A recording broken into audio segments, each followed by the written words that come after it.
La clase de cerámica divina estaba a punto de comenzar, y tanto diosas como dioses tenían delante su porción de barro. Como de costumbre, mantenían un debate acerca de qué crearían ese día. Podríamos modelar los árboles. Son muy fáciles. Un rulo grande para el tronco y otros pequeños para las ramas.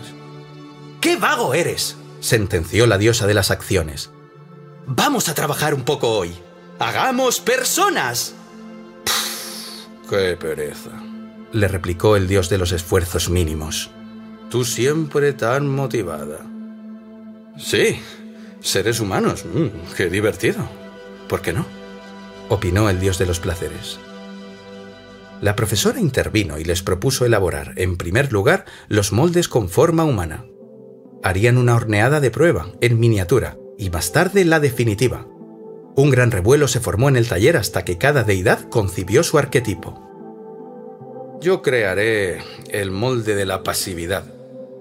Pienso que la humanidad será un conjunto de criaturas individualistas, cómodas y avariciosas, que solo moverán un dedo en caso de ser absolutamente necesario o altamente beneficioso. Me recuerda a alguien, susurró la diosa de las acciones antes de anunciar. Yo diseñaré el molde de la energía. Me parece que la gente estará repleta de voluntad para conseguir lo que se proponga. Es posible.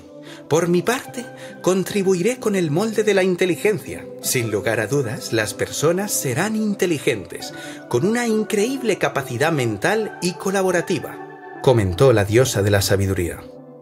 ¿Qué va?, apuntó el dios de los placeres. Serán glotonas, hedonistas que buscarán satisfacer sus propias necesidades y más bajos instintos. ¿Y lo de reflexionar? Me extrañaría. Teniendo claro cada patrón, trabajaron la matriz que daría vida a los primeros prototipos. Poco después, pudieron observar cómo el barro se adaptaba al molde perfectamente, sin oponer ninguna resistencia. A continuación, los metieron a cocer en el horno. Mientras esperaban, dioses y diosas se entretenían creando pequeñas cosas como gotas de lluvia y hormigas. Cuando la profesora abrió el horno, las figuras no tardaron en salir y bajar hasta la mesa más cercana para interactuar.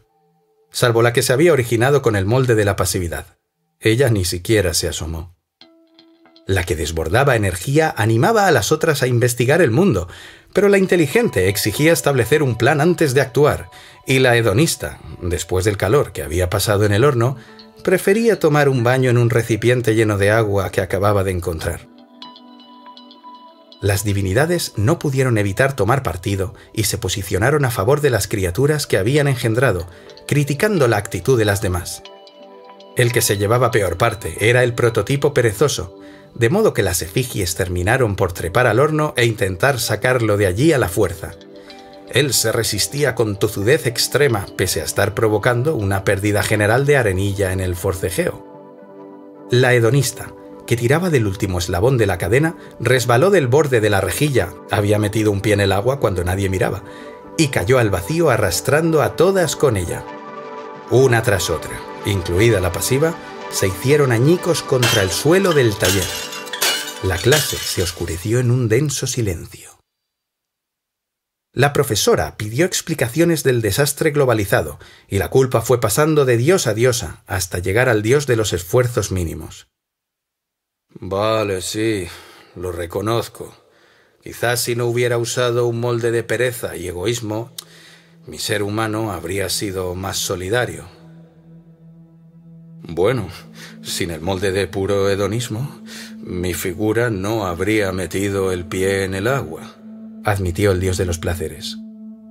Con empatía, además de inteligencia, mi amago de persona habría aceptado el baño que la hedonista tanto necesitaba. Sí, y con paciencia, además de energía, mi efigie habría accedido a elaborar un plan antes de precipitarse a descubrir el mundo, concluyó la diosa de las acciones. Creo que vamos a dejar la concepción de la humanidad para final de curso, informó la profesora. Mañana haremos algo más sencillo. Los peces, por ejemplo.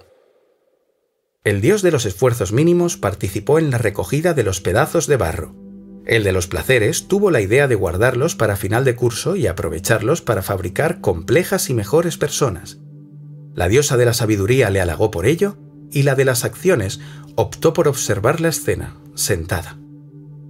En esa clase de cerámica divina, las deidades fracasaron en la empresa de concebir una comunidad que no se destruyera en cuestión de minutos. Pero habían aprendido la lección y a la próxima, estaban convencidas, lo conseguirían.